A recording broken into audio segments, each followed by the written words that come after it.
Welcome to Priyanka Intelligence Point. Today we are going to learn about central bank and its functions. So let's get started.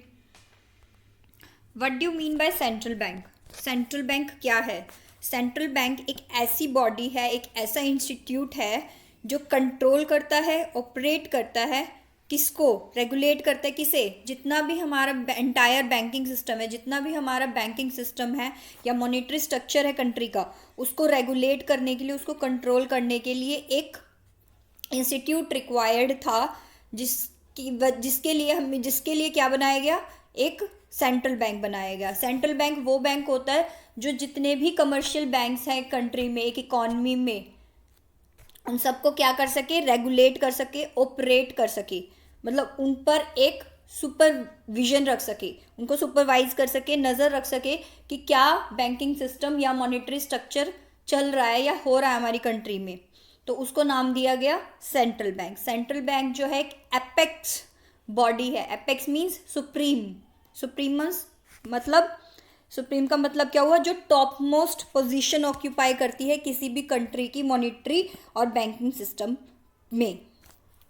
तो central bank क्या है? एक apex institution है, apex body है, supreme body है जो control करती है, ऑपरेट करती है, रेगुलेट करती है। कंट्रोल भी करती है, ऑपरेट भी करती है, रेगुलेट करती है, और जितना भी बैंकिंग सिस्टम और मॉनेटरी स्ट्रक्चर है इकॉनमी का, उसको क्या करती है? डायरेक्ट करती है। डायरेक्ट मीन्स डायरेक्शन प्रोवाइड करती है कि मनी सप्लाई इंक्रीज होगी या डिक्रीज होगी, बैंकिंग सिस्टम को, बैंक्स को मर्ज किया जाएगा या उनकी मैनेजमेंट कैसे चलाई जाएगी, ये सब कौन डिसाइड करता है? सेंट्रल बैंक करता है। सेंट्रल बैंक को father of all the banks भी कहते हैं। Father of all the banks, जितने भी कमर्शियल बैंक्स एक इकॉनमी में है उन सब का फादर कौन है? Central bank. That is why it is called as, central bank is called as father of all the banks. जो आरबीआई है, सेंट्रल बैंक क्या होता है? किसी भी एक इकॉनमी का एक बैंक होता है। जैसे हमारी कंट्री में RBI, reserve bank of India है। हर कंट्री में अलग अलग नाम से जाना जाता है सेंट्रल बैंक को। हमारी कंट्री में रिजर्व बैंक ऑफ इंडिया, और इंग्लैंड में, यूके में बैंक ऑफ इंग्लैंड के नाम से जाना जाता है सेंट्रल बैंक को। अमेरिका में, यूएसए में किस नाम से जाता है? Federal reserve system. Federal reserve system. तो अलग अलग कंट्रीज़ में सेंट्रल बैंक के डिफरेंट नेम्स हो सकते हैं। हमारी कंट्री में जो सेंट्रल बैंक रेगुलेट करता है या ऑपरेट करता है उसका नाम है रिजर्व बैंक ऑफ इंडिया, और ये अप्रैल 1, 1935 में इसको एस्टेब्लिश किया गया था। जो आरबीआई है उसको 1935 में 1 अप्रैल को एस्टेब्लिश किया गया था। किस एक्ट के under? Reserve bank of India act. Reserve bank of India act के अंडर इसको पास किया गया था 1934 में। तो सेंट्रल बैंक से हम क्या समझते हैं? एक एपेक्स बॉडी है जो कंट्रोल करती है, ऑपरेट करती है, रेगुलेट करती है और डायरेक्ट करती है। किसको? जितना भी एंटायर बैंकिंग सिस्टम है और मॉनेटरी स्ट्रक्चर है कंट्री का। Central bank performs many functions. the main functions of central bank are: first, currency authority, bank of issue यानी banker to the government, bankers bank and supervisor. Fourth, controller of money supply and credit, and last one is custodian of foreign exchange and reserve. The first function we are going to do is bank of issue. First function is bank of issue. Central bank जो है बहुत सारे functions perform करता है। Main 5 हैं, जिसमें से पहला है bank of issue. Bank of issue मतलब जितने भी करेंसी नोट्स एक कंट्री में इशू करने की अथॉरिटी किसके पास है? सेंट्रल बैंक के पास। सेंट्रल बैंक एक ऐसा बैंक है जो क्या, उसके पास सोल मोनोपोली है, मतलब सिर्फ उसी के पास ये अथॉरिटी है कि वो किसी भी इंडियन करेंसी को वो ही क्या कर सकता है? इशू कर सकता है, paper notes, except 1 rupee coin, 1 rupee note and coins. 1 रुपये के नोट और कॉइन्स को छोड़कर बाकी सारे जितने भी पेपर करेंसी नोट्स हैं वो कौन इशू करता है? Central bank. यानी उसके पास क्या है? सोल मोनोपोली पावर है क्या करने की? करेंसी इशू करने की, ताकि वो क्या कर सके? जितनी भी मनी सप्लाई और क्रेडिट इकॉनमी में फ्लो है, जितनी भी मनी सप्लाई का और क्रेडिट का जितना भी फ्लो चल रहा है उस पर क्या कर सके? वो कंट्रोल रख सके, इसलिए जितना भी कंट्रोल है, जितनी भी इशूइंग पावर है करेंसी को इशू करने की, वो किसके पास है? सेंट्रल बैंक के पास। जितनी भी करेंसी सेंट्रल बैंक इशू करता है वो लीगल टेंडर मनी के रूप में क्या करती है? सर्कुलेट करती है इकोनॉमी में। लीगल टेंडर मनी वो होती है जो बाउंड टू एक्सेप्ट है, मतलब हर किसी को एक्सेप्ट करनी पड़ेगी, क्योंकि वो गवर्नमेंट के थ्रू इशू की गई है, सेंट्रल बैंक के थ्रू इशू की गई है वो करेंसी। उसकी क्या है? मॉनेटरी वैल्यू है, लीगल वैल्यू है, तो इसलिए वो एक्सेप्ट करनी बाउंड है, हम सब उसके लिए बाउंड हैं एक्सेप्ट करने के। तो जितनी भी currency paper note central bank issue करता है वो as a legal tender money use की जाती है, सर्कुलेट की जाती है। लीगल टेंडर मनी वो होती है जो लीगली एक्सेप्ट है। जितनी भी डेट्स और पेमेंट्स करने के लिए हम यूज़ करते हैं मनी, वो क्या होती है? लीगल टेंडर मनी होती है। और जो आरबीआई है, जितनी भी करेंसी पेपर नोट्स वो इशू करता है उसके अगेंस्ट उसको क्या रखना पड़ता है? गोल्ड और फॉरेन एक्सचेंज का रिजर्व मेंटेन करना पड़ता है as per the statutory rules. जितने भी करेंसी नोट्स वो इशू करेगा उसके अगेंस्ट उसको रिजर्व ऑफ गोल्ड और फॉरेन एक्सचेंज मेंटेन करना पड़ता है। जितने भी करेंसी नोट्स वो इशू करेगा उसके बदले। ठीक है guys. Next, bankers bank and supervisor. Supervisor bankers bank मतलब जितने भी कमर्शियल बैंक्स हैं उन सब का क्या है? वो बैंकर है। मतलब जैसे भी मैंने बताया, father of all the banks. जितने भी बैंक्स हैं उनका क्या है? वो फादर, यानी उन सब का क्या है? वो बैंकर। हमारी इकॉनमी में थाउजेंड्स ऑफ बैंक्स हैं, तो एक अथॉरिटी होनी चाहिए ताकि हम उन जितने भी कमर्शियल बैंक्स हैं उनको क्या कर सके? कंट्रोल कर सके और सुपरवाइज कर सके। क्योंकि अगर ऐसा नहीं होगा, एक प्रॉपर कोई भी अथॉरिटी उनके ऊपर नहीं होगी, तो क्या होगा? सब अपनी मर्जी से अपने अपने रूल्स और अपनी अपनी पॉलिसीज बनाएंगे जितने भी बैंक्स हैं। तो बैंकिंग सिस्टम को एक यूनिट की तरह चलाने के लिए एक अथॉरिटी की रिक्वायरमेंट है, जिसको किसने फुलफिल किया है? सेंट्रल बैंक ने किया है। तो सेंट्रल बैंक क्या करती है? जितने भी कमर्शियल बैंक्स हैं उनको रेगुलेट और कंट्रोल करती है ताकि वो ढंग से प्रॉपर फंक्शनिंग कर सके, सुचारू रूप से कार्य कर सकें। जितना भी काम वो करते हैं उसको under the policies, under the rules कर सके। और ये ड्यूटी कौन डिस्चार्ज करता है? सेंट्रल बैंक करता है। ये कौन देखता है? ये जितनी भी फंक्शनिंग है ये कौन कंट्रोल करता है? Central bank. कई तरीके से सेंट्रल बैंक एक्ट करता है, कई फॉर्म्स में, as a banker to the banks. First, custodian of cash reserves.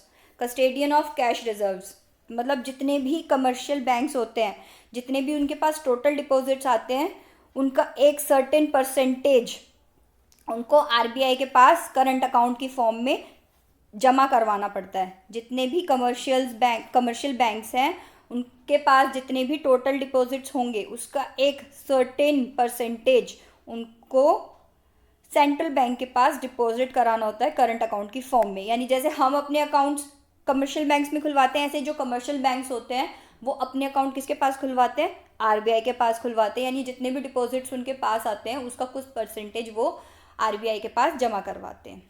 ठीक है गाइज, एक बार रीड कर लेते हैं। There are thousands of banks in an economy, there should be an authority to control and supervise their proper functioning. मतलब एक economy में thousands of banks हैं और उनको कंट्रोल और सुपरवाइज करने के लिए एक अथॉरिटी चाहिए होती है ताकि वो प्रॉपर फंक्शनिंग कर सके। और ये ड्यूटी कौन डिस्चार्ज करता है? कौन करता है ये फुलफिल ड्यूटी? सेंट्रल बैंक करती है। और सेंट्रल बैंक का कई तरह से काम करती है। जैसे पहला हमने पढ़ा कस्टेडियन ऑफ कैश रिजर्व। जितने भी कैश रिजर्व, जितने भी टोटल रिजर्व्स उनके पास आते हैं उसकी कस्टडी, उसका कुछ परसेंट की कस्टडी उसको किसके पास करनी पड़ती है? सेंट्रल बैंक के पास जमा करवाने पड़ते हैं करंट अकाउंट की फॉर्म में। RBI is the holder of cash reserves of all the banks. जितने भी बैंक्स होते हैं उन सबका कैश होल्डर कौन होता है? आरबीआई होता है। नेक्स्ट, इसके अंदर और किस फॉर्म में काम करता है बैंकर? एज अ बैंकर किस तरीके से काम करता है? Lender of last resort. जब भी बैंक्स को रिक्वायरमेंट होती है फंड्स की, या फिर वो शॉर्ट ऑफ फंड्स होते हैं, मतलब उनके पास फंड्स की कमी होती है, तो सेंट्रल बैंक क्या करते हैं? उनको लोन प्रोवाइड करते हैं as a lender of last resort. Lender of last resort मतलब जब उनके पास कुछ चारा नहीं बचता, मतलब उनके पास कोई भी ऑप्शन नहीं है सिवाय सेंट्रल बैंक आरबीआई के पास जाने के अलावा, तो वो क्या करते हैं, सेंट्रल बैंक से लोन लेते हैं। जैसे हमारे पास भी अगर कुछ पैसे नहीं है तो हमारे पास लेंडर ऑफ लास्ट रिजॉर्ट क्या है, हमारे पेरेंट्स। तो इसी तरीके से कमर्शियल बैंक्स भी जब भी शॉर्ट ऑफ फंड्स होते हैं वो किसके पास जाते हैं, आरबीआई के पास जाते हैं as a lender of last resort. Clearing house, clearing house मतलब जितने भी कमर्शियल बैंक्स हैं उन सबके करंट अकाउंट आरबीआई के पास मेंटेन होते हैं। तो उनके बीच की सेटलमेंट्स, जितने भी क्लेम होते हैं उनके जितने भी क्लेम्स को वो क्या करता है, सेटलमेंट करता है। कमर्शियल बैंक्स के जितने भी क्लेम्स हैं आपस में, किसी को देना है, किसी को लेना है, किसी को ट्रांसफ़र करना है, तो ये सब क्लेम्स कौन सेटल करता है, आरबीआई करता है। Clearing as a clearing house कैसे करता है, अकाउंट डेबिट या क्रेडिट करके उनके, किसी को लेना है या देना है तो डेबिट क्रेडिट हो गए कमर्शियल बैंक्स के अकाउंट, तो उससे क्या होगा, क्लियरिंग हाउस की तरह वो काम करता है और फंड्स को क्या करता है, ट्रांसफ़र करता है कमर्शियल बैंक्स को। Central bank provides the facility of central clearance. क्यों सेंट्रल क्लियरेंस कैसे हुई, क्योंकि जितने भी कमर्शियल बैंक्स हैं उनके अकाउंट्स, उनके करंट अकाउंट्स किसके पास हैं, आरबीआई के पास। तो उनके बीच के जो क्लेम सेटलमेंट्स हैं वो कौन करता है, आरबीआई इजीली कर सकता है। कन्वीनियंट है आरबीआई के लिए सेटलमेंट्स को, क्लेम्स को सेटलमेंट करना। Okay, next as a supervisor. As a supervisor मतलब जितने भी बैंक्स काम कर रहे हैं उन पे टाइम टू टाइम क्या करता है, नज़र रखता है, उन पे चेक लगाता है कि कोई बैंक गलत तरीके से ऑपरेट ना करे और पब्लिक इंटरेस्ट में ही काम करे। मतलब जितने भी सेंट्रल बैंक हैं, जितने भी सेंट्रल बैंक नहीं, सेंट्रल बैंक जो है वो सारे कमर्शियल बैंक्स पे रेगुलेट और कंट्रोल रखते हैं। और कंट्रोल कैसे एक्सरसाइज करते हैं, मतलब कैसे रखेंगे control, time to time inspection करके बैंक्स की, जो बैंक्स रिटर्न फाइल कर रहे हैं उनको देखकर चेक कर कर क्या कर सकते हैं, कंट्रोल लगा सकते हैं। ठीक है, और कैसे करते हैं, रेगुलेशन ऑफ बैंक्स में be related to their licensing. और रेगुलेट कैसे करेंगे, उनकी लाइसेंसिंग करके, ब्रांच एक्सपेंशन करके, उनकी ब्रांच को एक्सपेंड करके, एसेट्स को लिक्विडिट करके, मैनेजमेंट मर्जिंग, मतलब आजकल जैसे चल रहा है जो बैंक्स हैं वो मर्ज कर रही है गवर्नमेंट मीन्स जो सेंट्रल बैंक के हिसाब से, मतलब सेंट्रल बैंक जो है वो किसके अंडर आती है, गवर्नमेंट के अंडर ही आती है।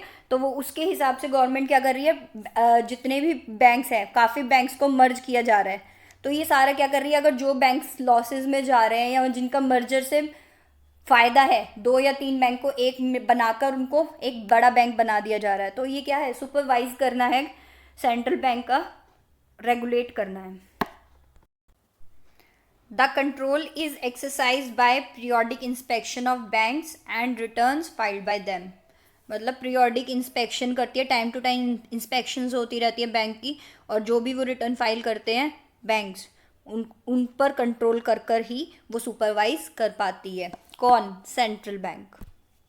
Next, banker to the government. Banker to the government means government का बैंक। जैसे हमारे लिए कौन बैंक है, हमारे बैंक्स कौन है, कमर्शियल बैंक्स। हमारे लिए बैंकर कौन है, कमर्शियल बैंक्स। ऐसे ही गवर्नमेंट भी अपने जो रिसीप्ट्स और पेमेंट्स है किसके थ्रू करती है, नॉर्मल कमर्शियल बैंक्स के थ्रू नहीं करती है, वो किसके थ्रू करती है, सेंट्रल बैंक के थ्रू। जो सेंट्रल बैंक है वो एक बैंकर की तरह काम करता है, किसकी, दोनों governments, state government plus central government. But state government में जम्मू कश्मीर की गवर्नमेंट इंक्लूड नहीं होती, एक्सेप्ट जम्मू एंड कश्मीर। मतलब जितनी भी स्टेट गवर्नमेंट्स है एंड सेंट्रल गवर्नमेंट है उन सबका बैंकर कौन है, सेंट्रल बैंक।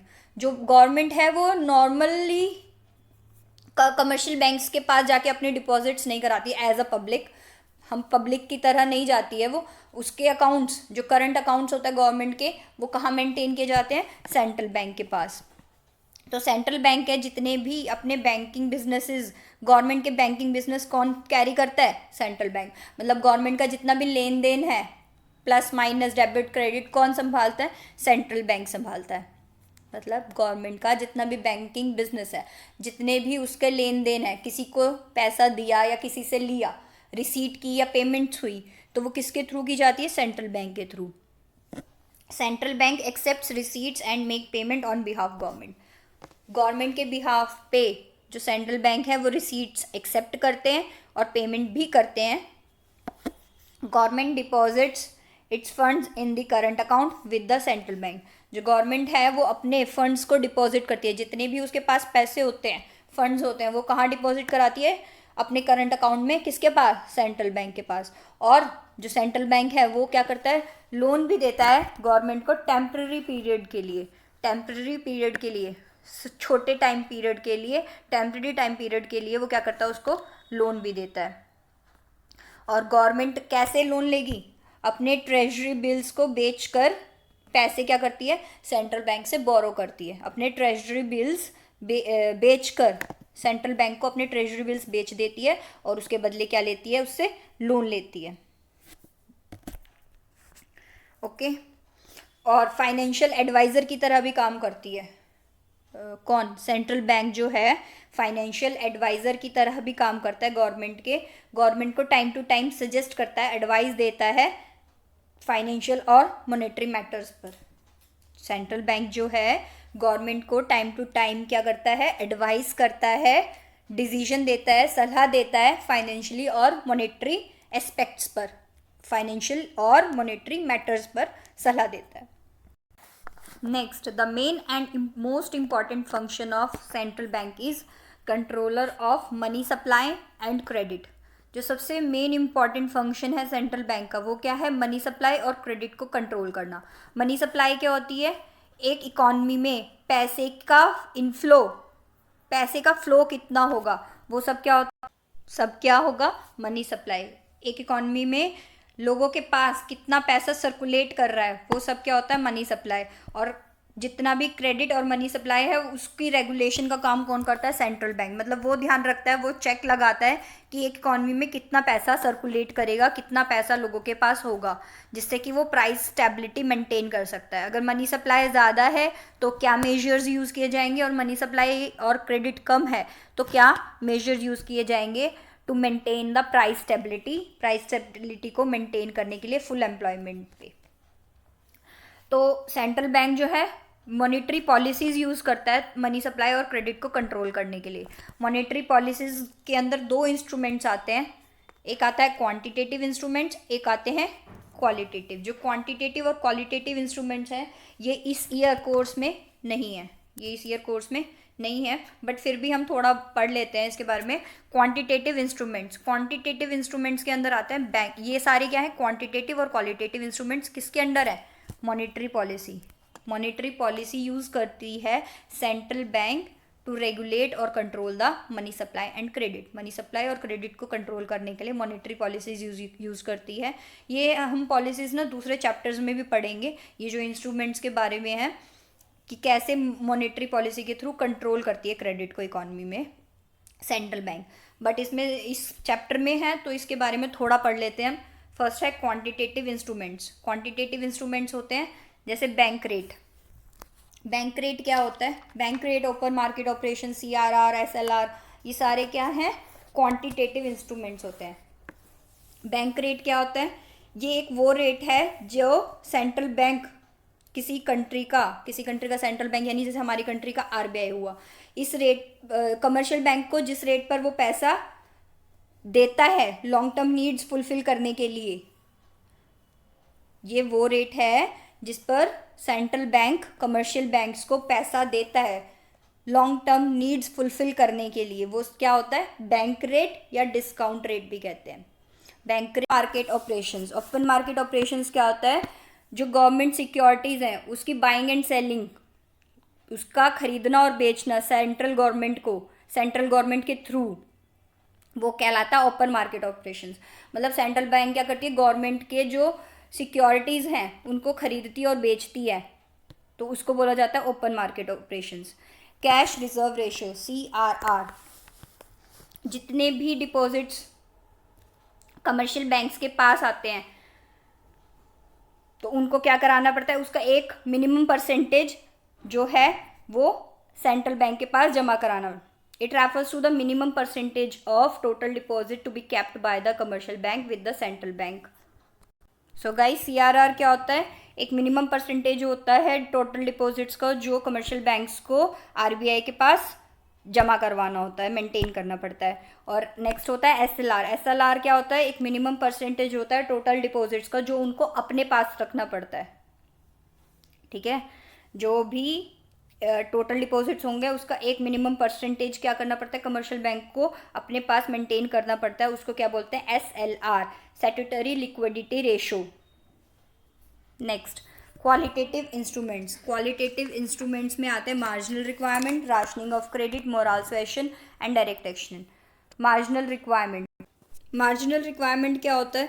मार्जिनल रिक्वायरमेंट का मतलब है जितनी भी सिक्योरिटीज़ की मार्केट वैल्यू है और जितने का अमाउंट ऑफ लोन है, जितने का अमाउंट ऑफ लोन दिया जाएगा, उसके बीच का जो डिफरेंस है उसको बोलते हैं मार्जिन। और ये रिक्वायरमेंट कौन, फुल मार्जिनल रिक्वायरमेंट कौन डिसाइड करता है? सेंट्रल बैंक करता है। आगे है rationing of credit. Rationing of credit का मतलब है जो आरबीआई है वो कमर्शियल बैंक्स को डायरेक्शन देते हैं कि किसको लोन देना है, किसको लोन नहीं देना। किसको मतलब किस पर्टिकुलर सेक्टर को लोन दिया जाएगा और कितना अमाउंट ऑफ लोन दिया जाएगा और किसको नहीं दिया जाएगा। जैसे प्रोडक्टिव सेक्टर है या पब्लिक सेक्टर है, किसको कितना लोन दिया जाएगा, ये कौन डिसाइड करता है? आरबीआई करती है। आगे है moral suasion. Moral suasion means pressurise करना, परसुएशन करना, दोनों परसुएशन और प्रेशराइज करना। सेंट्रल बैंक जो करता है, क्या करता है? प्रेशराइज करता है कमर्शियल बैंक्स को ताकि वो ढंग से काम कर सके, in order to get them act in a manner in line with its policy. जो मतलब आरबीआई ने पॉलिसी बनाई है उसके अकॉर्डिंगली जो कमर्शियल बैंक्स हैं वो काम कर सके, तो उनको क्या करता है? परसुएशन और प्रेशराइज कर कर वो क्या करता है? इन दोनों के कॉम्बिनेशन से काम करवाता है, तो इसको बोलते हैं मोरल सुएशन। और आगे है direct action. Central bank can directly take actions against commercial banks. Commercial banks के अगेंस्ट डायरेक्टली एक्शन ले सकता है कौन? Central bank. Next, custodian of foreign exchange. Custodian of foreign exchange का मतलब क्या है? जो सेंट्रल बैंक है वो foreign exchange reserve, foreign exchange का रिजर्व और नेशंस गोल्ड का रिजर्व क्या करता है? उसकी कस्टडी उसके पास है, मतलब मेंटेन करता है फॉरेन एक्सचेंज रिजर्व और नेशंस गोल्ड, ताकि जो हमारी करेंसी की एक्सटर्नल वैल्यू है उसको क्या कर सके? कीप अ क्लोज वॉच, मतलब उस पर नज़र रख सके, ना उसकी वैल्यू ज़्यादा घटे ना ज़्यादा बढ़े, मेंटेन कर सके। और क्या कर सके? Undertakes exchange management control. Exchange management control मतलब हमारी करेंसी के अगेंस्ट कितनी दूसरे देश की करेंसी एक्सचेंज की जाएगी, उसकी वैल्यू को क्या करता है? अंडरटेक करता है, उसको ध्यान रखता है कौन? सेंट्रल बैंक करता है। तो जितने भी सिटीजन्स हैं हमारी कंट्री के, अगर करेंसी फॉरेन करेंसी रिसीव करते हैं तो उनको सेंट्रल बैंक के पास जमा करानी होती है, और अगर उनको फॉरेन करेंसी में पेमेंट करनी है तो कहाँ पर से अप्लाई करना पड़ेगा? उनको सेंट्रल बैंक के पास जाके अप्लाई करना पड़ेगा। वो अपने पास फॉरेन एक्सचेंज ऐसे ही लोग नहीं रख सकते हैं, कोई भी सिटीजन अपने पास नहीं रख सकता है। उन लोगों, अगर किसी के पास फॉरेन एक्सचेंज है तो उसको वहाँ पर डिपॉजिट करा के इंडियन रुपीज़ ले सकता है, और अगर उसको फॉरेन एक्सचेंज चाहिए पेमेंट करने के लिए तो वो भी आरबीआई के पास जाके अप्लाई कर सकता है। सो अब हम आगे करेंगे सेंट्रल बैंक और कमर्शियल बैंक के बीच में डिफरेंस। First, meaning. अभी हमने पढ़ा जो सेंट्रल बैंक है वो एक एपेक्स बॉडी है, और जो कमर्शियल बैंक्स होते हैं वो क्या करते हैं?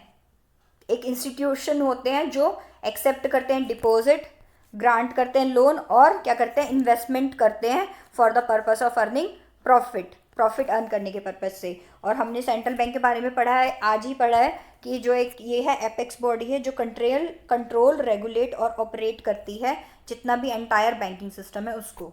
स्टेटस, नेक्स्ट हम पढ़ेंगे स्टेटस। ये एक एपेक्स इंस्टीट्यूशन है। एपेक्स मीन्स जो सिंगल सुप्रीम है, ठीक है, जो सिर्फ सुप्रीम है, जितनी भी बैंकिंग सिस्टम है उन सब में क्या है? सुप्रीम है, जैसा मैंने भी बताया था, father of all the banks. और कमर्शियल बैंक्स क्या है? कमर्शियल बैंक का स्टेटस क्या है? ये एक यूनिट है, जितना भी बैंकिंग सिस्टम है उसके अंदर, बैंकिंग स्ट्रक्चर है उसके अंदर क्या है? सिर्फ एक यूनिट की तरह काम करती हैं। जितने भी कमर्शियल बैंक्स हैं वो एज अ यूनिट काम करते हैं। ऑनरशिप, इसकी ऑनरशिप सेंट्रल बैंक जो है इसकी ऑनरशिप किसके अंडर आती है? गवर्नमेंट के अंडर आती है, मतलब इसका ऑनर कौन है? गवर्नमेंट है। और जो कमर्शियल बैंक्स होते हैं इनके ऑनर्स कौन है? गवर्नमेंट भी हो सकती है और प्राइवेट सेक्टर भी हो सकता है, गवर्नमेंट और प्राइवेट दोनों होते हैं ना, पब्लिक और प्राइवेट सेक्टर दो बोथ बैंक्स होते हैं कमर्शियल बैंक्स में।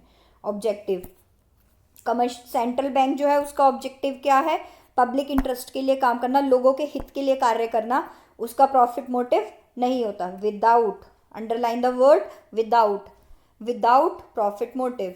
जो सेंट्रल बैंक है उसका पर्पस पब्लिक इंटरेस्ट में काम करना होता है, और जो कमर्शियल बैंक्स हैं उनका क्या होता है, अपने प्रॉफिट को ज़्यादा से ज़्यादा बढ़ाना। Currency, issue of currency, central bank के पास पावर है करेंसी इशू करने की, और उसके पास, कमर्शियल बैंक्स के पास कोई पावर नहीं है।